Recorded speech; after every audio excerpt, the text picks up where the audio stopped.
Hi, this video is about how to create this alphabet with Backlight. And you're gonna need the alphabet file in the XF format. Let's go back to 2D first. Click on the wall which you're gonna add the alphabet. Here the wall distance is 4178. I will change it to 4158 first. This is because we're gonna need to do two layers of design on the same wall. One is for the backlight, another one is for the alphabet.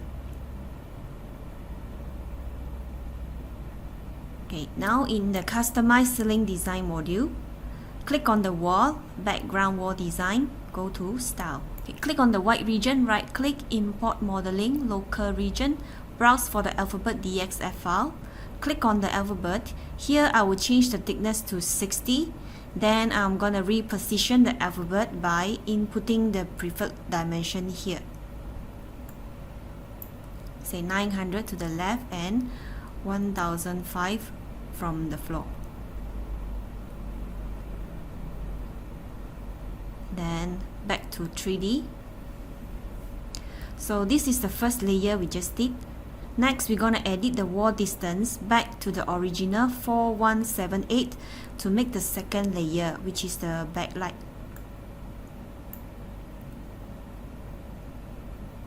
So let's check here. You should see there is a layer in front of the wall now. We need to make this layer to become transparent. So I'm going to change the thickness to 1 now and untick the generate 3D surface at the bottom here. Then tick again to reactivate, then untick the generate 3D surface again. Now the layer become transparent already. Next, click on the wall, background wall design, go to style. This will be the layer for backlight. Here we will import the same DXF file again.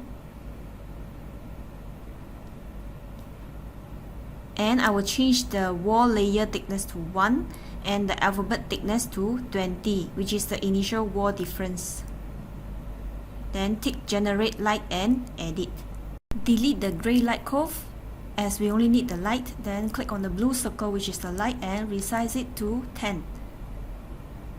And move it. Okay, put 0 here on top to stick to the wall layer and exit. Next, we're gonna move the alphabet to match with the existing one, 900 and 1005.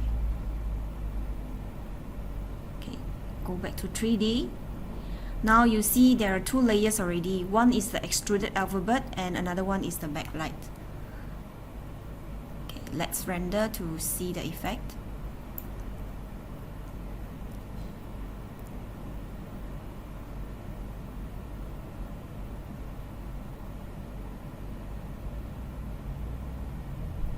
Alright, this is the result you will get. That's all for now. Thank you for watching.